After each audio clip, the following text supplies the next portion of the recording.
mga kabeshi, magandang araw. Another day, another kwento na naman ang inyong maririnig sa akin. Ito po palang video na ito mga kabeshi ay medyo matagal na sa aking cellphone. Pakiramdam ko nga mga kabeshi ay inugatan na ito. Throwback tayo mga kabeshi. At gusto ko lang ikwento yung aking buhay dati sa Batangas. Noong nagbo-boarding house pa ako. Dahil nga mga kabeshi, nakauwi na ako dito sa amin sa Mindoro ay namiss ko ang Batangas. Kaya naman ito at ikikwento ko na. Itong video na ito ay pupunta po pala kami sa aming pupuntahan, malamang. Sumakay lang po pala kami diyan sa jeep. At bali may 1 hour po kaming biyahe pagkarating dito. Bali mga kabeshi, dumaan lang kami dito sa overpass para naman safe kami. Alangan doon kami sa baba dumaan. At kasama ko po pala diyan yung palagi kong kasamang kambal. Kambal yan mga kabeshi pero hindi magkamukha. So bali mga kabeshi, yung araw na yan po pala ay kami may lakad na importante. Dahil nga mga kabeshi, napagdesisyon na naming mag-resign sa aming company na pinasukan. Alam ko mga kabeshi na alam nyo na ako ay single mom. Ito nga mga kabeshi yung dahilan kung bakit ako nag-resign. So bali mga kabeshi, napagdesisyonan ko na mag-full time mami muna ako sa aking anak. Ngayong bakasyon niya. At yung ibang dahilan ay hindi ko muna sasabihin dito mga kabeshi. Hulaan nyo na lang mga kabeshi.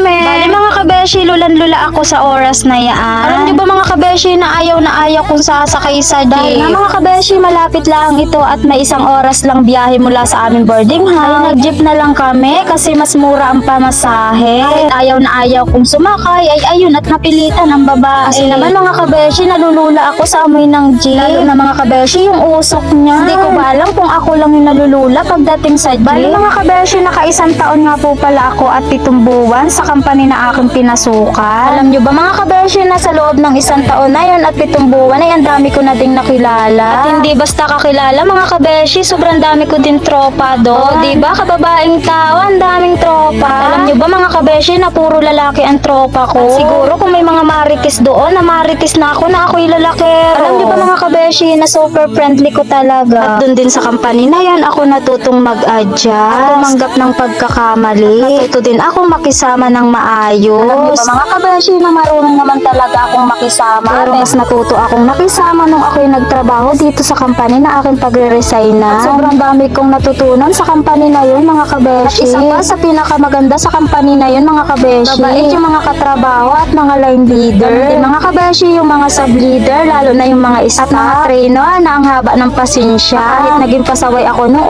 una, naunawaan nila ako. Alam nyo ba mga kabeshi na never akong napagalitan dun sa company na yun. Kasi nga mga kabeshi, sobrang babae talaga ng mga leader doon, pati mga sub-leader. Nasa tao na nga lang siguro yung kung hindi maayos ang pakikitungo mo. At baka hindi rin maayos ang ipakita sa'yo. Alam nyo ba mga kabeshi, sobrang thankful ako sa company na yun. Bukod sa natuto akong makipagsalamuhan, natuto din akong tumanggap ng pagkakamali. Kaya naman shoutout sa inyo kung may nanonood man ito ng mga katrabaho ko dati. At kung tinapos mo nga ang video na ito ay mag-comment ka dyan sa baba. At para naman ma-shoutout kita next video. Yun lang, bye-bye!